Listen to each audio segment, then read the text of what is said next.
সবজি খিচুড়ি করব, তাই আমি চুলার পর চলে গেলাম। পেঁয়াজ, কাঁচামরিচ, দারচিনি, এলাচি, তেজপাতা এগুলো ভেজে নিচ্ছি।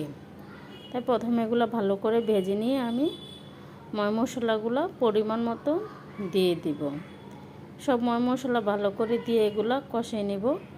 তারপর আমি সবজি এই যে আদা রসুন বাটা এগুলো দিচ্ছি, সাথে পেঁয়াজ বাটাও আছে।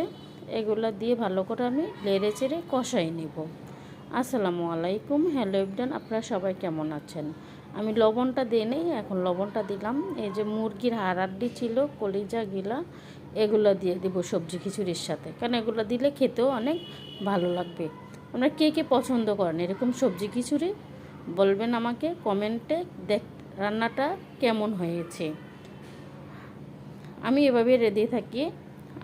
আমাদের ফ্যামিলির আল্লাহর রহমতে এই খিচুড়িটা সবাই পছন্দ করে আমি যেভাবে রান্না করি। আপনারা কী কীভাবে রান্না করেন আমি তো জানি না, হয়তো এভাবে রান্না করেন, হয়তো কেউ আবার হাতে মাখিয়ে রান্না করে, যার যাই রুচি অনুযায়ী তাদের রান্না।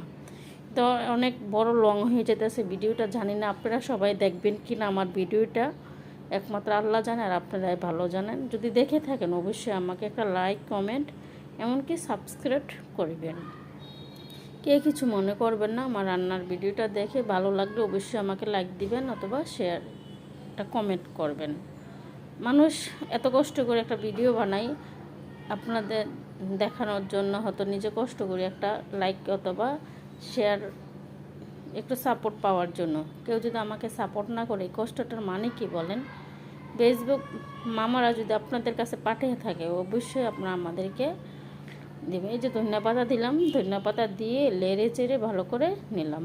সবজি খিচুড়া দেখতে কেমন হয়েছে বলেন তো দেখি, কমেন্টে অবশ্যই জানাবেন আমাকে। ভালো থাকবেন, আল্লাহ হাফেজ।